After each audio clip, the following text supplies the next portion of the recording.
Welcome students. Today it's your 6th chapter from Rainbow on reading in relation to literature. Most often people read for amusement. हम books खरीदते हैं और ज़्यादातर time pass के लिए most of the people read for time pass.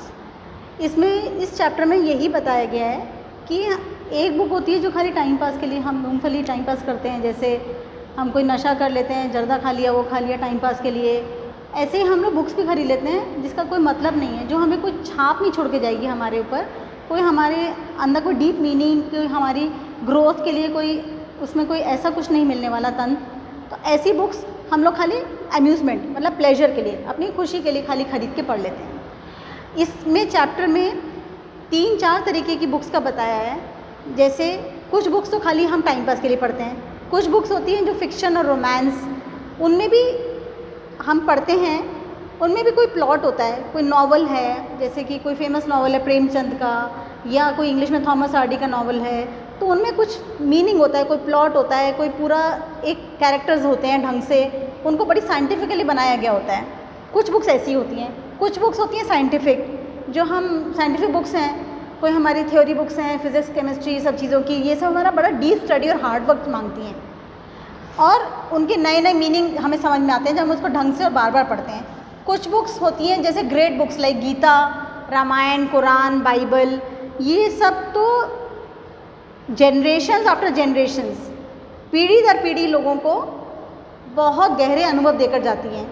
लोग उसको पढ़ना चाहते हैं। हमारे पेरेंट्स, ग्रैंड पेरेंट्स, उनके ग्रेट ग्रैंड पेरेंट्स, सब ने उसमें से बहुत कुछ अनमोल मोती उनको मिले हैं। जितना वो पढ़ते हैं उतनी गहराइयों में जाते हैं उन बुक्स की।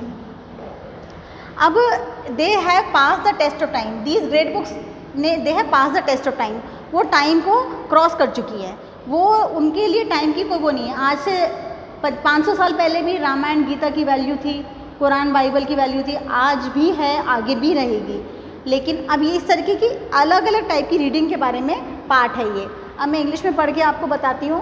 Most often people read for amusement, ज़्यादातर लोग अपनी खाली प्लेजर के लिए, खुशी के लिए पढ़ते हैं। इट इज़ सुपरफिशियल रीडिंग, ये बिल्कुल ऊपरी रीडिंग है। It is only time pass, ये खाली टाइम पास है। Reading for amusement has been compared with addiction to narcotics, ऐसी रीडिंग को किससे कंपेयर किया है? एक नशे से। ये एक नशे की तरह है, खाली हमने नॉवल ख़रीदा, ट्रेन में बैठे पढ़ लिया, घर में कभी हमें इंटरेस्ट आया, कुछ पढ़ लिया और उसको फेंक दिया, हमें याद भी नहीं रहेगा कभी हमने उसमें से कुछ पाया, कुछ हमने सीखा उसमें से। ये खाली नशे की नारकोटिक्स की तरह है। It gives pleasure for some time, ये बस थोड़ी देर के लिए हमें को खुशी दे देगा, हमारा टाइम पास कर देगा। इट लीव्स ओनली अ वेग idea in the reader's mind, ये पढ़ने के बाद भी ना इंसान के दिमाग में खाली हल्का सा आइडिया होता है, ओ मैंने पढ़ा था ये नॉवल, ऐसा था वैसा था। कोई बेकार की किताबें हम पढ़ते हैं, उनका हमें पूरा याद भी नहीं रहता। It is living in a dream world, वो थोड़ी टाइम के लिए जब हम पढ़ते हैं तो हमें को सपनों की दुनिया में ले जाता है। Whereby thought capacity gets destroyed, लेकिन हमारी जो खुद की सोचने की शक्ति है, बुद्धि शक्ति, वो हमारी उससे डिस्ट्रॉय हो जाती है। और there is no food for the intellect, और हमें कोई हमारी बौद्धिक तत्व को कोई उससे कुछ फ़ायदा नहीं होता, हमारी इंटेलेक्ट उससे ग्रो नहीं होती। Some books like fiction, romance also are made scientifically, कुछ बुक्स हैं जैसे फिक्शन, रोमांस मैंने भी बताया, उनको भी बड़े ढंग से बनाया गया होता है, बड़े अच्छे अच्छे राइटर्स ने। So should be red carefully, उनको भी बड़ी केयरफुली पढ़ना चाहिए। साइंटिफिक बुक्स, तीसरी तरीके की बुक्स बताई हैं जो साइंटिफिक टेम्परामेंट की बुक्स होती हैं। They need deep study and hard work, उनको पढ़ने के लिए हमें बहुत दिमाग, मन शांत होकर के समझ के पढ़ना पड़ेगा, hard work. It wants labour also, बड़ी डीप स्टडी और हार्ड वर्क से ही हमें समझ में आएंगी। री रीडिंग ओपन्स न्यू मीनिंग, अब हम उनको बार बार पढ़ेंगे तो हमें नए नए मीनिंग समझ में आएंगे। Great books like Gita, Ramayana, Quran, Bible are very precious assets to mankind, ये जो ग्रेट बुक्स हैं, बहुत महान पुस्तकें मानी गई हैं, जैसे गीता, रामायण, कुरान, बाइबल और भी हर धर्म की जो पुस्तकें हैं, ये बड़ी एक बहुत धरोहर है, बहुत कीमती बहुमूल्य धरोहर है इंसानियत के लिए। They have pass the test of time, ये सब टेस्ट ऑफ टाइम को पास कर चुकी हैं, क्योंकि पता नहीं कितने वर्षों से, कितने जनरेशन से, कितने सालों से मैनकाइंड को अपील करती हैं। जो क्रिश्चियन हैं उनको बाइबल में मीनिंग हमेशा से मिलता चला आ रहा है। हमें रामायण में कब से मिलता आ रहा है, तुलसी रामायण पढ़ते हैं, वाल्मीकि रामायण पढ़ते हैं, हमें उनके मीनिंग डीप, जितनी पूरी ज़िंदगी ताज़ ज़िंदगी पढ़े तो भी हमें नए नए उसके मीनिंग खुलते हैं, हम और गहराई में जाते हैं। और it delights and gives peace when read time and again. ऐसी बुक्स हमें शांति भी देती है, पीस भी देती है, खुशी भी देती है, डिलाइट्स।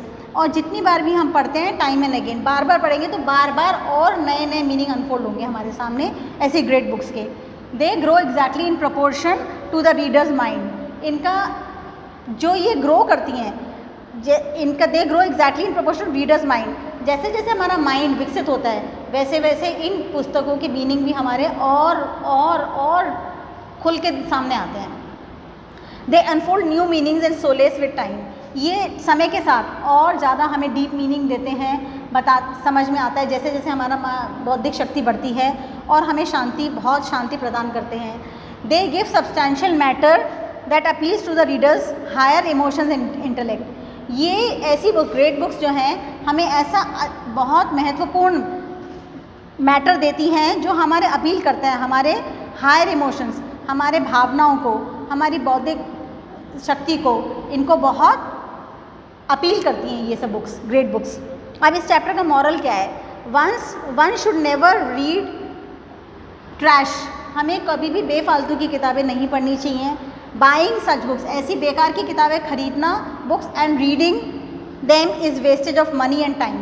ऐसी किताबें खरीदना पैसे की बर्बादी और समय की बर्बादी दोनों हैं। On the other hand good books are a treasure to possess. और दूसरे तरफ अगर हम अच्छी बुक्स को अपनी धरोहर बना के घर में रखते हैं, कभी कभी पढ़ते हैं, तो वो हमारे लिए एक हमारा ट्रेजर है, वो हमारे लिए हमारा धन दौलत है। वो हमारी अच्छी बुक्स हमारी धन दौलत है। Its beauty never fades and keeps growing with time. उनकी ब्यूटी कभी भी फेड नहीं होगी, कभी भी कम नहीं होगी, और समय के साथ और बढ़ती ही जाएगी। जैसे हम गीता शुरू में पढ़ेंगे, बचपन में हमने पढ़ी तो हमें कुछ समझ में आया, 10 साल की उम्र में, 12, 13, 15, आज कोई व्यक्ति 70-80 साल का हो गया, अभी भी गीता पढ़ता है तो उसको इतने डीप और डीप मीनिंग मिलते हैं। वो कितनी बार भी पढ़ेगा उसको उसमें और गहराई में जाएगा। These books have pass the test of time. ये समय की टेस्ट को, परीक्षा को पास कर चुकी हैं। फ्रॉम जनरेशन आफ्टर जनरेशन, बहुत जनरेशन से ये सबको अपील करती हैं ये great books. The reader रिजॉइसेस reading every time. जब भी कोई पढ़ने बैठेगा ऐसी बुक्स को, उसको खोलने के साथ ही उसको उसमें सारे अपने प्रॉब्लम्स के उत्तर मिलने लग जाएंगे, उसको जीवन की धारा समझ में आने लग जाएगी, उसको उसमें से बहुत अनमोल मोती मिलेंगे जो उसको आगे आगे जीवन में एक लाइट की तरह दिशा दिखाते चलेंगे। तो ग्रेट बुक्स, हमारा मॉरल क्या है? हमें कभी फालतू की बुक्स को नहीं पढ़ना चाहिए। जब भी पढ़ें अच्छा पढ़ें। जब कोर्स की बुक्स हैं, साइंटिफिक टेम्परामेंट की है, उनको पढ़ें, वो तो हमारे को आगे बढ़ने के लिए, हमारे जीवन की ग्रोथ के लिए, और अपने मनुष्य जीवन जो मिला है उसको हमें अपना सार्थक बनाने के लिए हमें ग्रेट बुक्स भी हमारे लिए हमेशा एक बहुत बड़ी उम्मीद और हेल्प की तरह हमारे हमेशा जीवन में साथ रखेंगे, पढ़ेंगे तो हमारा उद्धार होगा। This much in this chapter today, then I'll take the next chapter next time. Okay, take care.